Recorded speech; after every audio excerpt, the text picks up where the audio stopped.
আসসালামু আলাইকুম প্রিয় football fans. Paulo Dybala and injury are never ending love story, এমন একটা স্টোরি যেটা আসলে কখনোই শেষ হয় না। খুবই দুর্ভাগ্যজনক একটা ব্যাপার। আপনারা নিশ্চয়ই জানেন যে আরও একবার জাতীয় দল থেকে প্রাইম টাইমে শেষ পর্যন্ত ছিটকে পড়েছেন পাওলো দিবালা ইনজুরির কারণে। একটা লো গ্রেড ইনজুরি, খুব চিন্তার কোনো কারণ নেই। তবে এই ছোট ইনজুরি যেটা তাকে এক সপ্তাহ 2 সপ্তাহের জন্য মাঠের বাইরে রাখে, এই ইনজুরিগুলোই পাওলো দিবালার জাতীয় দলের ক্যারিয়ার, এমনকি ক্লাব ক্যারিয়ার বারবার প্রশ্নবিদ্ধ করেছে, আরও একবার করছে। আজকের এই ভিডিওতে কয়েকটা কন্ট্রোভার্সিয়াল টপিক নিয়ে কথাবার্তা হয়তোবা উঠে আসবে। কয়েকটা জায়গা থেকে আপনারা একমত নাও হতে পারেন, বিশেষ করে দিবালাকে কেন্দ্র করে যারা শুধুমাত্র আবেগের জায়গাটাই অনেক বড় করে দেখেন। শুরুতে আমি বলে নিচ্ছি, আমি নিজেও পাওলো দিবালার খেলার স্টাইলের খুব বড় একজন ফ্যান। তবে একই সঙ্গে যৌক্তিক জিনিসটাও আমি মানার চেষ্টা করি। কেন পাওলো দিবালাকে কেন্দ্র করে ক্লাব ফুটবলে যে পরিমাণ আসলে আমরা আশা জায়গা নিয়ে ম্যাচের পর ম্যাচ দেখি, জাতীয় দলের কনটেক্সটে কেন দেখি না, সেটার পেছনের আবেগটা আমি যেমন বুঝি, তেমনি লজিকটাও অনেক ভালো করে, অর্থাৎ যুক্তিটা অনেক ভালো করে বুঝি। আমি ছোট্ট একটা উদাহরণ দিচ্ছি।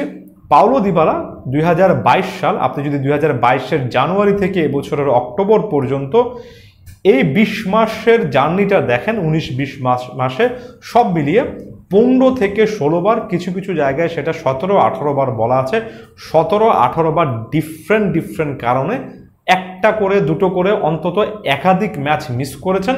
আমি যদি সেফ সাইডে থাকার জন্য বলি, অন্তত 12 থেকে 14 বার তো অ্যাকচুয়ালি ইনজুরি সংক্রান্ত ইস্যুর কারণে তার ক্লাব থেকে স্টেটমেন্ট রিলিজ করতে হয়েছে যে তিনি ইনজুরির কারণে বা ইনজুরি থেকে রিকভারি করার কারণে শেষ পর্যন্ত অমুক ম্যাচ খেলবেন না। 2022 থেকে এখন পর্যন্ত 2 বছরও হয়নি। একজন প্লেয়ার গড়ে একটা বছরে যখন 6 থেকে 8 বার, কিছু ক্ষেত্রে তার চেয়েও বেশি সংখ্যক বার ইনজুরির কারণে সাংবাদিকদেরকে রিপোর্ট করতে হয়, এমন সিচুয়েশন ফেস করেন, তখন একেবারে ক্লিয়ারলি বলা যায় যে আপনি যতটুকু আশা নিয়ে তার ক্যারিয়ারটাকে দেখব, ততটুকু আশা নিয়ে একজন ফুটবল কোচ, একজন ম্যানেজার নাও দেখতে পারেন। এবং এটা সবচেয়ে যৌক্তিক একটা ব্যাপার। আপনি শুধুমাত্র একটা প্রেক্ষাপট চিন্তা করুন যে পাওলো দিবালাকে আর্জেন্টিনা জাতীয় দলে একেবারে পিওর নাম্বার 10 হিসেবে লিওনেল মেসির জায়গাটাই ধরুন দিয়ে দেওয়া হলো। জাস্ট আমি এটা ধরার জন্য বলছি। এটার কি কোনো গ্যারান্টি আছে যে পাওলো দিবালা শেষ পর্যন্ত 2026 বিশ্বকাপে ফুললি ফিট অবস্থায় যেতে পারবেন? সত্যিকার অর্থে আপনার কাছে খারাপ লাগুন, আপনি মানুন কিংবা না মানুন, এটা মোটামুটি প্রতিষ্ঠিত সত্য যে কোনো রকমের নিশ্চয়তা পাওলো দিবালার ক্ষেত্রে নেই। অন্য যে কোনো প্লেয়ারের ক্ষেত্রে আপনি শতভাগ গ্যারান্টি পেতে পারেন না। তবে দিবালার ক্ষেত্রে ফ্রিকোয়েন্সিটা, অর্থাৎ ইনজুরিতে পড়ার প্রবণতাটা এত বেশি যে এখানে আমরা যত বেশি করে স্কালোনি, আর্জেন্টাইন থিঙ্ক ট্যাঙ্ক এদেরকে দোষারোপ করি না কেন, শেষ পর্যন্ত ইনজুরি ইস্যুটা বারবার উঠে আসে। যে কারণে দিবালা টানা 4টা-6টা ইন্টারন্যাশনাল ম্যাচ, অন্তত 3-4টা ইন্টারন্যাশনাল ব্রেক, একটা বছর টানা ইনজুরি মুক্তভাবে থাকতে পারেন না। তাই নানা ইকুয়েশন থেকে লিওনেল মেসিও না খেললে যখন পাওলো দিবালার অনেকটুকু হাইলাইটেড হওয়ার কথা, তখন দিবালা হাইলাইটেড হতে একেবারে পিক আওয়ারে এভাবে হারিয়ে যান।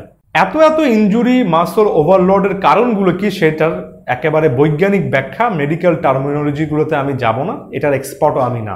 তবে কয়েকটা জায়গা থেকে পাওলো দিবালার ইনজুরিতে পড়ার প্রবণতাটা ব্যাখ্যা করা যায়। পাওলো দিবালা যে ইনজুরিগুলোতে পড়ছেন, কোনো ইনজুরি তাকে একেবারে লম্বা সময়, একটা সিজনের জন্য মাঠের বাইরে রাখছে না সাম্প্রতিক সময়গুলোতে।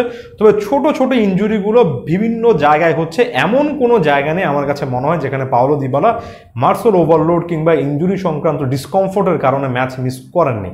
তিনি যেহেতু ফুটবলার, আপনি যদি পায়ের কথাই ধরেন, অ্যাবডাক্টর প্রবলেম রয়েছে উরুতে মাঝে মধ্যে, যেটার কারণে মাঠের বাইরে থাকেন। হ্যামস্ট্রিং ইনজুরি রয়েছে, তার আগে থাই ইনজুরিতে ভুগেছেন, অ্যাঙ্কেলের ইনজুরিতে ভুগেছেন। অর্থাৎ একেবারে উরু থেকে পায়ের গোড়ালি, পায়ের একেবারে পেছনের সাইড বা ব্যাক সাইড যেটাকে আমরা বলি, সকল জায়গাতে কিন্তু পাওলো দিবালার কিছু না কিছু ইনজুরি হয়েছে। এবং অধিকাংশ সময় আমি ওই যে মাসল ওভারলোড, এই কথাটা অনেক বেশি করে দেখি, অর্থাৎ তার মাংসপেশি সেই পরিমাণ প্রেশারটা নিতে পারছে না। গত বছরের ফেব্রুয়ারিতে আমি অদ্ভুত রকমের একটা ব্যাখ্যা দেখেছিলাম তার ইনজুরি সংক্রান্ত ইস্যু নিয়ে, যেখানে বলা হচ্ছিল যে stress reaction of the bones, অর্থাৎ তার পায়ের যে হাড় রয়েছে সেখানে অনেক বেশি করে স্ট্রেস পড়ার কারণে সেটার একটা রিয়াকশন, একটা নেগেটিভ নেতিবাচক একটা রিয়াকশন হয়েছে, যে কারণে তিনি ম্যাচগুলো মিস করছেন। সো আপনার পুরো পা জুড়ে যখন এমন টাইপের স্ট্রেস ইস্যু থাকে, আপনি যখন চাপ সহ্য করতে পারেন না আপনার পা, তখন লাগাতারভাবে আপনি কিন্তু ইনজুরিতে থাকবেন। এবং পাওলো দিবালার ক্ষেত্রে এতদিন পরে এসে নিজের অভিজ্ঞতা থেকে বলছি, আমার কাছে মনে হয় পাওলো দিবালা টানা অনেকগুলো ম্যাচ খেলতে পারবেন না, বিশ্রাম নিয়ে নিয়ে খেলতে হবে। এটা আগামী 1 সিজনের মধ্যে একেবারে ক্লাসিক্যাল একটা ট্রুথ হয়ে যাবে। দিবালা হয়তোবা এজন্যই রোমার জার্সিতে আরও একটা সিজন খেলতে চাননি, হয়তোবা আরেকটু কমফোর্ট পাবেন এমন কোনো একটা লিগে, বা সৌদি প্রো লিগ বা এমন টাইপের কোনো একটা লিগে, এমনকি MLS-ও ভবিষ্যতে যেতে চাইতে পারেন, যেখানে তিনি বিশ্রাম নিয়ে খেলতে পারবেন। এটা ওয়ান্স এগেইন আপনি মানুন কিংবা না মানুন, পাওলো দিবালার ক্ষেত্রে সবচেয়ে কঠিন সত্য।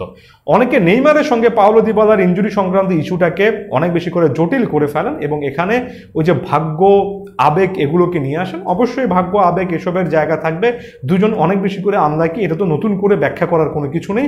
আমার কাছে মনে হয় এটা লেমেন্স টার্মে, অর্থাৎ সাধারণ মানুষের সবচেয়ে সহজতম ব্যাখ্যা, দুজন আনলাকি ফুটবলার। তবে দুজনের ইনজুরিতে পড়ার ধরন কিন্তু মাইলস অ্যাপার্ট, অনেক অনেক ভিন্ন। নেইমার লম্বা একটা সময় ধরে অ্যাঙ্কেলের চোটে ভুগেছেন, অর্থাৎ পায়ের গোড়ালির ইনজুরিতে ভুগেছেন। সাম্প্রতিক সময় ACL ইনজুরির কারণে, অর্থাৎ হাঁটুর যে একটা গুরুত্বপূর্ণ লিগামেন্ট যেটাতে ইনজুরিতে পড়লে আপনার পুরো সিজন একেবারে রিকভারি করতে লাগে, সেই একটা ইনজুরিতে ভুগেছেন। তবে নির্দিষ্ট করে বলতে গেলে ছোটোখাটো প্রবলেম হয়তো বা অনেক জায়গায় ছিল, তবে অ্যাঙ্কেল এবং সাম্প্রতিক সময় ACL, এই দুটো জায়গায় অনেক বেশি করে তিনি কিন্তু ভুগছেন এবং তার প্লেইং স্টাইল, একটু সময় নিয়ে ড্রিবল করার স্টাইলটা অনেক সময় এটার কারণ হয়েছে। তবে পাওলো দিবালার ক্ষেত্রে আপনি এরকম স্পেসিফিকেশন পাবেন না, নির্দিষ্ট কোনো একটা জায়গা খুঁজে পাবেন না, বরঞ্চ ওই যে সর্ব জায়গায় ব্যথা ওষুধ দেব কথা, এমন টাইপের কথাবার্তা খুঁজে পাবেন। এমনকি বিশেষজ্ঞ যারা ফুটবল নিয়ে কাজ করেন, মেডিকেল সায়েন্সের বিশেষজ্ঞ অনেকের কলামে আমি পড়েছি, যেখানে তারা বলেছেন যে পাওলো দিবালার ওভারঅল যে মাসেলের বিল্ড আপ, সেটা হয়তোবা ফুটবল খেলার জন্য যথেষ্ট শক্তিশালী নয়, যে কারণে দিবালা শুধুমাত্র মাঠের মধ্যে যে ইনজুরি পিক করেছেন সেটা নয়, অনেক সময় জিম সেশনে ইনজুরি পিক করেছেন, রিকভারি করতে গিয়ে ইনজুরি পিক করেছেন, ট্রেনিং গ্রাউন্ডে ইনজুরি পিক করেছেন, সর্বশেষ ইনজুরিটাও সম্ভবত আপনার ট্রেনিং গ্রাউন্ডে পিক করেছেন। এমন কথাগুলো বলতে আমার নিজেরও অনেক কষ্ট হয়েছে, বাট এটা বাস্তবতা, এটা মেনে নেন। দিবালার ক্ষেত্রে তাই আর্জেন্টিনা জাতীয় দলে অবশ্যই এখনো একটা গুরুত্ব আছে। 2022 বিশ্বকাপে পাওলো দিবালার সেই আইকনিক মোমেন্টটা আমি সবসময় গুরুত্ব আরোপ করি। তবে সবচেয়ে বড় সত্য হচ্ছে, আমরা লিওনেল মেসিকে যেমন 26 বিশ্বকাপের জন্য আশা করছি, আমরা 22 বিশ্বকাপে যেমন একক নির্ভরতা লিওনেল মেসির মতো প্লেয়ারের উপর দেখিয়েছি, আনহেল ডি মারিয়ার উপর, যিনি কিনা ইনজুরির কারণে অনেকদিন ভুগেছেন, তার উপর নির্ভর করেছি, তেমন নির্ভরতা আপনি দিবালার ক্ষেত্রে আসলে করতে পারবেন না, কারণ ইনজুরি ইস্যুটা সেটা করতে দেবেই না। এটা ফুটবলের গুরুত্বপূর্ণ একটা অংশ, যে কারণে স্কালোনির অনেকগুলো সিলেকশনে আপনি দিবালাকে কেন্দ্র করে কিছু না কিছু সিদ্ধান্ত পাবেন, যেটা হয়তোবা আপনার আমার ভালো লাগবে না।